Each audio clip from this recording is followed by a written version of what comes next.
A vacant piece of land owned by the city of Detroit. It is for sale, but a business owner says he's been jumping through hoops at City Hall for years to try and get it. Well, he was so frustrated he started calling our Ronnie Dahl for help. She joins us live now from Detroit's West Side. Tonight, Ronnie, are you getting him any help? Well, hopefully, but there is a lot of red tape here. And, you know, for the business owner, this is not just a vacant piece of property. It is the key to expanding his business and to improving this neighborhood, which, quite frankly, does need a lot of improving. But he says his dreams are being sidelined because of the City Hall red tape.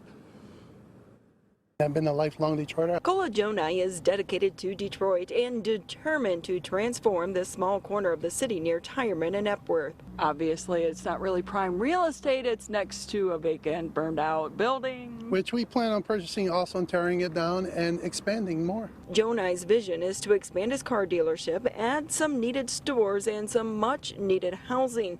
But before he can do all that, he needs the lot on the corner and says he's been trying to purchase it from the city of Detroit for several years. It's like we're dealing with a ghost. Nobody's in charge. Everybody pass it to this guy, pass it to that guy. Most recently, Jonai says the deal was passed from the Planning and Development Department to the Detroit Land Bank Authority. More red tape. In the meantime, the lot sits and tax dollars go uncollected. This isn't about politics, it's about money, and it's pretty simple.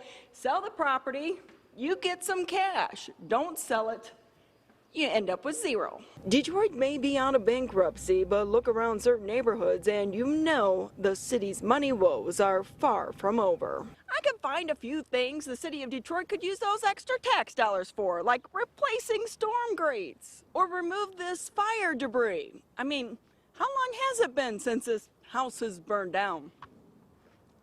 The budget to tear down abandoned houses sure could use a boost, and while you're at it, the weeds could go too. I think it would be a great idea to have this lot sown because they're not doing anything with it. You have plans.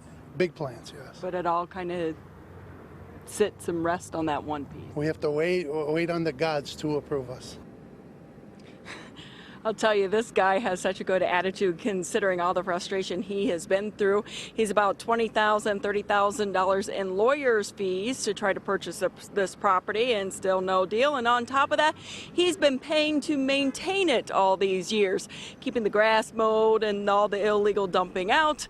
And so we're going to see if we can help him along. So this afternoon, I was able to speak with someone from the mayor's office. I want to make sure I get this right because we have a lot of city departments involved here. So the Planning and Development Department no longer involved in the sale of the city property. Quite frankly, they were just messing everything up. So the Detroit Land Bank Authority was created. They are handling residential sales, so not this one. However, the Detroit Building Authority is going to be handling the commercial property. We're going to try to put him in contact with them and see if we can make this deal go through, because the city of Detroit, they need the tax dollars. For now, we're live on the city's west side. Back to you.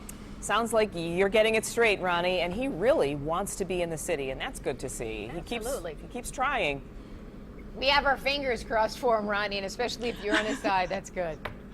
I know, he's a good guy, and we need more businesses like this guy to step up and be willing to invest in the city, but we need to try to make it a little bit easier for them. This stuff just, it's frustrating, I'm telling you. We know it is, but we know you're going to stay on top of it. Thanks a lot, Ronnie. Now, we do have an update to a Detroit